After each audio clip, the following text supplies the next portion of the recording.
Ternyata kalau kita menginginkan sesuatu, alur untuk mendapatkannya itu kayak gitu teman-teman. Satu, percaya sama rencana Allah. Disebut dengan istikharah, minta pendapat Allah. Istikharah ini dalam konteks pembicaraan kita malam ini bukan sekedar ibadah sholat 2 rakaat. Walaupun secara ritual dia adalah sholat 2 rakaat, tapi secara nilai dia bukan hanya soal sholat 2 rakaat, tapi soal bergantung kepada Allah, minta pendapat Allah, nanya kira-kira menurut Allah gimana nih. Terus Allah jawabnya lewat siapa? Nah, Allah menjawabnya lewat istisyarah. Pertama, istikharah, minta pendapat Allah. Ya Allah, beri saya petunjuk, ini mau gimanain, ini apa yang harus saya lakuin. Nanti Allah nitip jawabannya lewat istisyarah. Istisyarah itu meminta nasihat orang-orang yang lebih paham, ulama, kiai, ustadz, siapa lagi, guru, orang tua, orang yang lebih bijak dari kita yang banyak pengalaman dalam urusan tersebut. Kita minta pendapat mereka. Biasanya Allah nitip jawaban itu melalui lisan-lisan mereka yang terjaga. Karena memang Allah mengatakan Auliaullah, wali-wali Allah itu ketika dia sudah dekat dengan Allah, maka Allah menjadi pendengarannya, Allah menjadi penglihatannya. Maksudnya yang dia lihat itu sesuai dengan yang Allah inginkan, yang dia dengar itu hanya yang Allah ridhoi, yang dia ucapkan hanya yang Allah ridhoi. Artinya lisannya, telinganya, matanya udah terjaga, selain pikiran dan hatinya pastinya terjaga. Nah, orang kayak gini tuh utusan Allah setelah Rasulullah SAW dalam wujud ulama, dai, bukan dalam wujud nabi dan rasul, karena tidak ada lagi nabi setelah Rasulullah. Jadi kita kalau mau tahu Allah nitip pesan ke kita, cari tahunya ke ulama. Syekh, Allah nitip pesan gak ke saya? Gitu kalau bahasa santainya ya. Tapi kan gak mungkin kita ngomong gitu ya. Emang lu siapa? Syekh, maksudnya beri saya nasihat. Cuman itu terlalu resmi lah. Analoginya kita kayak nanya, ada pesan gak untuk saya dari Allah? Lewat siapa nanya pesan untuk saya dari Allah? Lewat orang solih yang lisannya terjaga. Biasanya Allah akan titipkan pesan lewat lisan mereka untuk kita. Ini namanya istisyarah, meminta isyarat. Isyarat itu bahasa Arab yang jadi bahasa Indonesia. Isyarat jadi isyarat. Isyarat itu artinya petunjuk. Jadi kalau ada yang ngasih isyarat berarti ngasih petunjuk. Itu arti sebenarnya dari isyarat. Jadi istisyarah, meminta isyarat atau meminta nasihat yang sifatnya menunjukkan jalan mana yang baik yang harus kita jalanin. Karena Allah gak bicara langsung kepada kita dalam bahasa wahyu, kecuali apa yang sudah diwahyukan di Al-Quran. Karena yang bicara langsung dengan wahyu itu kan hanya para nabi. Kita kan gak bisa langsung wahyu turun dari langit, saya baru dapat wahyu, gak bisa kan. Kadang-kadang kita kayak kegeeran gitu, saya baru dapat ilham, padahal bukan ilham gitu kan. Ilham dari siapa dulu nih? Bisa jadi ilham dari waswasus syaitan. Siapa tahu ilham kita tentang komen, tentang caption, tentang postingan, tentang repost, broadcast, itu bukan dari Allah, dari setan, karena tidak terjaganya kita. Kalau para ulama, insya Allah mereka terjaga, Allah yang jaga mereka, sehingga insya Allah ilham mereka itu gak dari mana-mana. Apalagi mimpi ulama itu adalah benar. Mimpi Nabi wahyu, mimpi ulama benar. Itu satu tingkat di bawah para Nabi. Bahkan disebutkan mimpi ulama adalah satu bagian dari 70 bagian kenabian. Nabi itu kan punya banyak bagian kenabian, nubuwah namanya. Nah, satu bagian dari 70 bagian itu adalah mimpi yang benar dari seorang ulama atau orang soleh. Sehingga saya merasa bahwa minta nasihat dan minta doa dari Habib Ali Zainal Abidin itu bagian dari isyarat.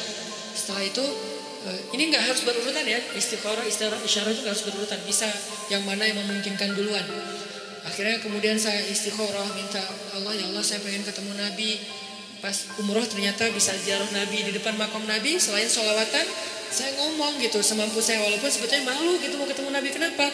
Amalan kurang, sholawat kurang, ujug-ujug datang minta banyak request gitu kan, kayak ngerasa nggak pede. Tapi mau ke siapa lagi? Meminta nasihat dalam bahasa kayak apa ya, kayak orang lagi berkunjung gitu. Walaupun pastinya doanya kepada Allah. Jadi saya bukan berdoa kepada Nabi ya, berdoa kepada Allah. Cuman lagi ziarah tuh kayak ngomong gitu. Sebagaimana Nabi bicara dengan Khadijah ketika ziarah makam Khadijah. Ya Rasul, saya gimana ya?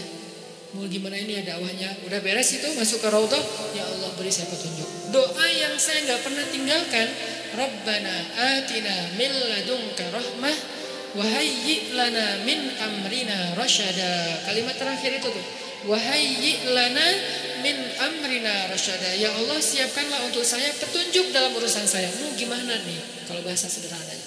Ternyata Allah beri petunjuk lewat doa tadi para orang soleh, kemudian mimpi, kemudian dapat sebuah kejutan dari Allah yang mungkin sebagian orang melihat kejutan ini sebagai sesuatu yang sedih, musibah, ujian. Tapi saya ngelihatnya ini bukan ujian, ini justru jawaban dari doa saya bahwa Allah ingin memberikan celah. Oh gini maksudnya, sehingga akhirnya saya merasa bahwa saya mendapatkan apa yang saya minta. Ini sebagai testimoni orang yang pernah mencoba jalur itu ternyata berhasil. Maka coba deh dalam urusan kita. Gimana? Istikharah, istisyarah, istifta. Apa itu istifta? Istifta dari kata fatwa. Bahasa Arab kalau ada ista, alif sinta, itu artinya meminta. Apa minta apa gitu. Ini kode gitu. Jadi kalau dalam grammar bahasa Arab pada alif sin ta itu artinya meminta. Jadi kalau istisyarah meminta isyarah, istikharah meminta khiyarah, istifta meminta fatwa. Jadi minta fatwa. Minta fatwa itu mana? Halal haram, benar salah, hak batil, mana yang harus saya pilih.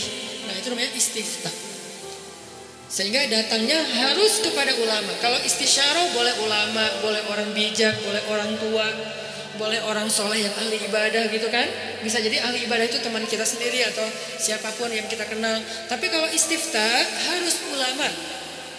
Kalau di Indonesia ulama yang tergabung dalam sebuah organisasi yang resmi, majelis ulama, itu yang masalah istifta. Dan yang keempat, ini yang paling penting, istiqomah. Apa arti istiqomah? Banyak orang mengartikan istiqomah itu terus menerus. Bukan, itu namanya dawam.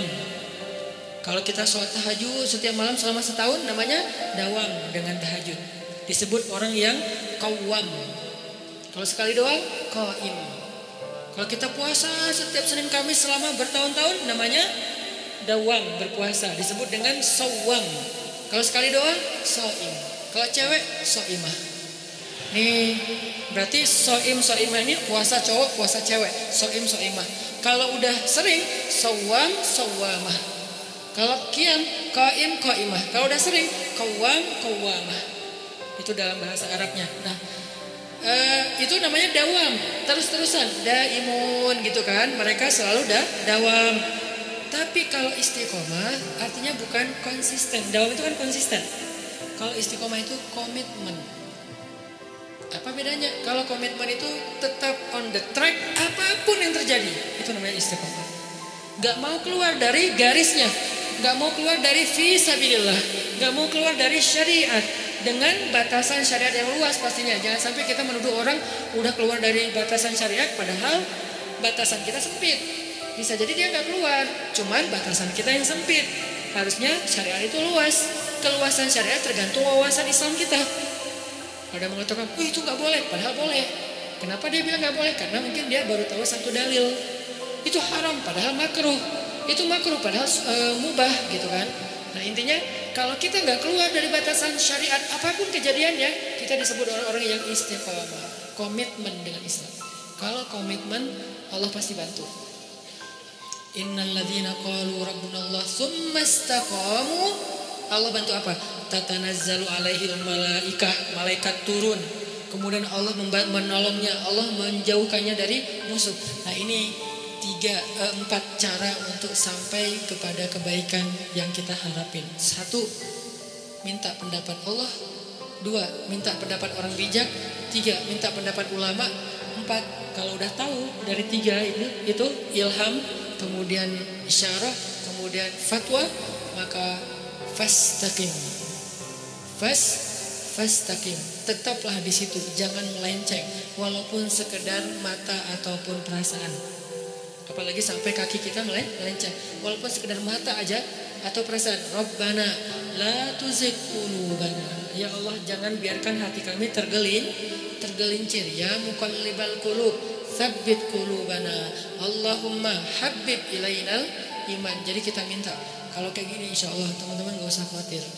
Bilang ke mereka, kata Allah, Allah takhafu, janganlah kalian takut karena Allah bersama dengan